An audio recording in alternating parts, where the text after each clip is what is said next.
Natmoy, Ya. Ya, lo berdua percaya kan kalau di setiap tempat, setiap ruang tuh pasti ada penunggunya? Iya, percaya bener. gue. Percaya ya? Mau itu kosong, mau itu banyak orangnya gitu ya, pasti ada penunggunya. Dan biasanya cara paling ampuh buat ngejagain biar nggak diganggu ya pakai doa. Dari cerita yang kita dapat biasanya kayak gitu kan. Hmm. Nah, semakin sering suatu tempat tuh dipakai buat doa, semakin hilang juga tuh gangguan-gangguan makhluk halus ataupun setan di dalam situ. Nah, tapi gimana jadinya kalau tempat-tempat kayak pesantren yang pada dasarnya emang dipenuhin dengan doa-doa gitu ya, itu justru jadi sarang makhluk halus dan banyak peristiwa mistis di situ. Jadi serem kan? Iya. Iya. Gimana kalau malam ini kita ceritain cerita-cerita horor yang kita dapat dari pendengar kita yang ada kaitannya sama pesantren. Tapi kalian duluan ya.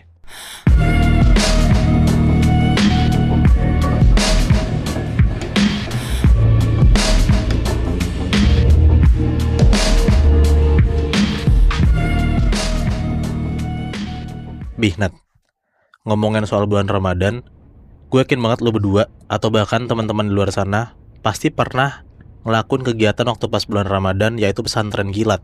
Iya. Waktu pas SD, SMP, SMA gitu kan. Hmm. Gue nggak tahu sih pengalaman pesantren kilat yang lo rasain dan lo jalanin kayak gimana. Kalau buat gue pribadi sih biasa aja ya. Kayak pagi sore kelas ibadah, buka bersama, malam acara kumpul-kumpul, taraweh, lanjut dah pulang gitu sahur. Tapi ternyata ada pengalaman pesantren kilat orang yang ngebekas banget Nat. Yang ngalamin ini namanya Afifah. Ini salah satu pendengar Scary Things ya, dia ngirimin cerita ke kita. Cerita ini dialamin sama Afifah waktu pas tahun 2018. Dia tuh baru kelas 10 dan dia tuh sekolah di SMA swasta di daerah Jabodetabek. Dia nggak disebutin tuh di mana tempatnya. Sekolahannya tuh sebenarnya nggak nyeremin, malah dibilang kayak termasuk salah satu sekolah yang modern gitulah. Tapi katanya sekolah dia itu punya urban legend, yaitu tentang toilet umum ujung sekolahan dia yang nggak boleh dipakai. Katanya ya, kalau misalnya make ujung toilet itu bakal kesurupan.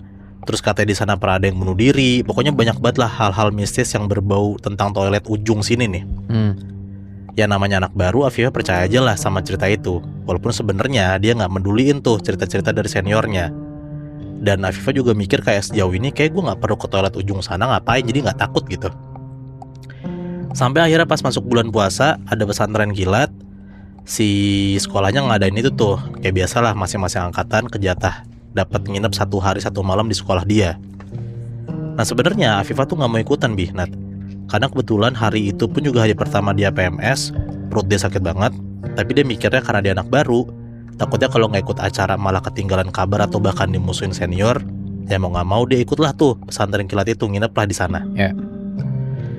Jadi selama dia ada pesantren kilat itu, Afifah cuma ikut-ikut kajian doang, sholat nggak juga karena lagi dapet ya. Pokoknya yang diingat sama Afifah adalah di hari itu dari senior-seniornya jangan pernah pergi sendirian, apalagi kalau malam, kata si seniornya. Akhirnya pas masuk malam hari, pas lagi pesantren kilat, Afifah ingat banget Nat, itu jam 7 malam karena udah pada sholat tarawih tuh berjamaah di masjid. Afifah tuh ngerasa kayak perut dia sakit banget. Dia tuh harus ke kamar mandi buat bersih-bersih sekalian ganti balut. Nah tapi pas banget kebetulan yang lagi berhalangan cewek cuman dia doang satu kelas, yang lain pada tarawih. Dia bingung lah nyari teman buat nemenin ke toilet siapa. Jadi mau gak mau dia akhirnya sendirian lah ke toilet. Kebetulan toilet itu ada 2, satu di dalam lorong, satu di luar. Nah toilet yang di lorong itu gak tahu kenapa pas disamperin sama Afifah itu kekunci dari dalam Nat. Diketok-ketok gak buka segala macem. Nah karena si Afifah gak kuat banget, dia larilah ke toilet yang di arah luar sekolah. Nah Afifah jalan cepet. Dan pas sampai ke toilet cewek yang di luar itu, Afifah kaget banget Nat. Dia ngeliat kalau di depan toilet luar yang jumlahnya tuh ada 3 pintu, itu tuh ada anak-anak cewek pakai rok panjang, kayak ngumpul gitu tuh. Afifah coba ngocok-ngocok matanya buat ngeliat kayak, ini gue salah lihat gak sih? Kenapa tiba-tiba ada cewek nih gitu. Pas dia lihat, udah ngocok-ngocok matanya, ternyata bener ada cewek-cewek bener gak hilang-hilang, berdiri anteng aja kayak kerumun depan toilet gitu. Afifah tuh langsung kayak misi-misi gitulah ke senior-seniornya nih, karena Afifah mikir mungkin seniornya gitu.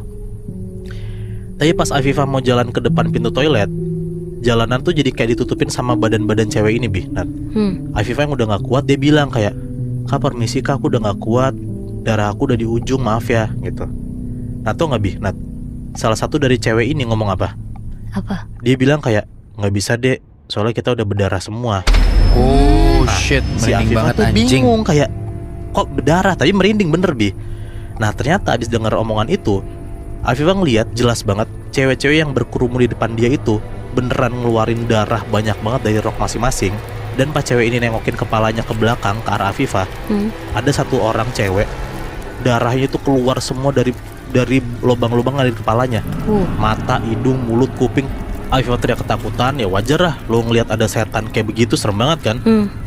Udah tuh, tapi karena dia di toilet luar, mau dia sekencang apapun teriaknya nggak bakal kedengeran sama anak-anak sekolahnya. Iya.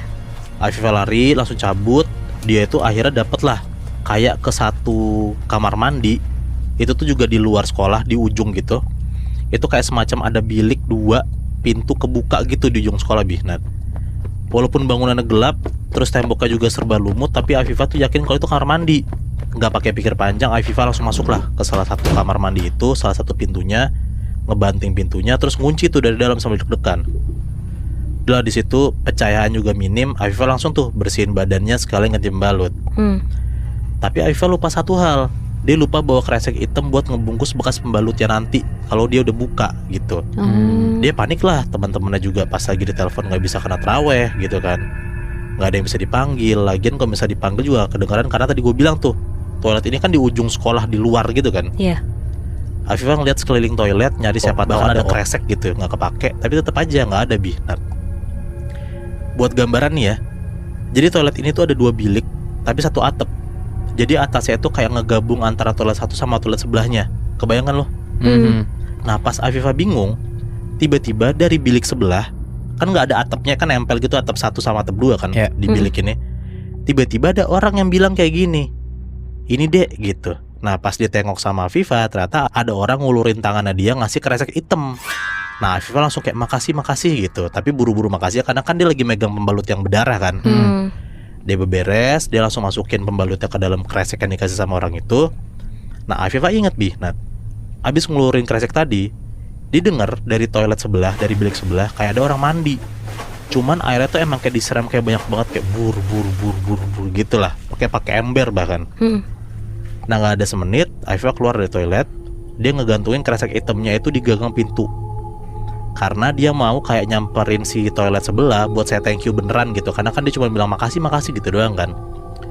Pas sampai depan toilet sebelahnya Bi, nah ternyata pintu gak kekunci. Afifah dorong lah pelan-pelan. Dan ternyata bilik sebelah kamar mandi yang dia samperin itu, kan tadi gue bilang ada 2 bilik kan, harusnya dua-duanya ya kamar mandi gitu.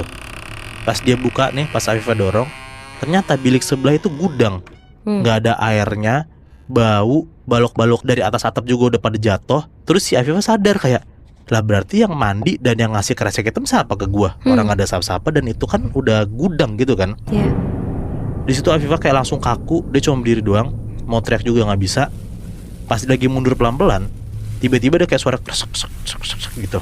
Kayak ada suara kresek yang diobrak-abrik sama tikus gitu lebih. Nah Afifah ingat, itu mungkin bisa jadi suara kreseknya dia yang digantung di gagang pintu toiletnya dia, bilik dia. Pas Afifah nengok ke gagang pintu, dia kaget, bener-bener kaget banget Bi. Nah, kresek hitamnya beneran ada, tapi dia ngelihat yang lagi ngacak-ngacak kresek dia itu tuh bukan tikus atau hewan lainnya, tapi yang ngacak-ngacak kresek dia itu kayak ada orang, badannya tuh kecil kayak stunting gitu, ujung kupingnya tuh tajam ke atas, dan sosok ini tuh lagi kayak berantakin kresek Afifah tuh lagi nyari makanan. Wah gila sih. Nah kan emang kayak gitu kan, kayak katanya khususnya buat cewek yang emang lagi berhalangan, kalau bisa ganti pembalut harus dicuci bersih gitu. Katanya bakalan dimakan sama jin. Nah beberapa detik setelahnya Afifah baru sadar kalau di dalam kresek itu mungkin bisa jadi pembalutnya belum bersih, dan jadi salah satu alasan kenapa sosok ini datang, kayak mau makan darahnya si Afifah gitu loh. Jadi jilat-jilat gitu ya. Udah tuh dari situ, di momen itu Afifah bener-bener kayak narik-narik kresek hitamnya dia. Dan kata Afifah sendiri, dia tuh bener-bener kayak tarik-tarikan sama makhluk itu Bi. Nah tarik-tarikan si kreseknya, Anjing. gigi tajamnya tuh beneran keluar kayak bukan gigi manusia. Afifah sama sosok ini tuh tarik-tarikan, tapi untungnya Afifah yang menang, sampai dia tuh kelempar jauh ke belakang karena si sosok ini tuh kuat banget gitu. Nah pas Afifah jatuh sambil megang kresek hitamnya, satu hal yang Afifah ingat, Dia tuh cuman inget kalau si sosok tadi lompat ke arah Afifah. Dari Hmm. situ, dah dia lupa malam itu. Soalnya katanya pandangan dia blackout dan dia bangun-bangun udah di masjid sekolahnya. Singkat cerita, pas Afifah bangun, dia dengar kata teman-temannya kalau ternyata Afifah itu tuh lari keliling-keliling lorong beneran kayak kesetanan, Nat. Jadi beberapa jam ternyata Afifah itu tuh kesurupan, ketempelan setan-setan yang ada di ujung toilet. Dan ternyata bener, Nat. Setelah hari itu, Afifah baru sadar kalau ternyata ujung toilet itu tuh emang sengaja dirusak sama penjaga sekolah dan guru agama juga, karena kalau bisa anak-anak sekolah tuh nggak pakai toilet itu. Selama ini toilet itu tuh sebenarnya pengen dibongkar, Nat, tapi katanya nggak bisa terus. Alasannya, katanya ada barang pusaka ditanam di bawah toilet itu, sampai akhirnya toilet itu tuh jadi kayak salah satu base camp quote ya sekolah itu, ngumpul pada di sana. Oh, dan itu ditutup tuh sebenarnya. Sebenarnya ditutup. Cuma nggak tahu kenapa dia kayak diarahin gitu ya ke sana. Mungkin bisa jadi, Nat. Gila. Anjing, perkara lagi dapet aja ya bisa sampai kayak gitu ya. Asli. Males banget sih.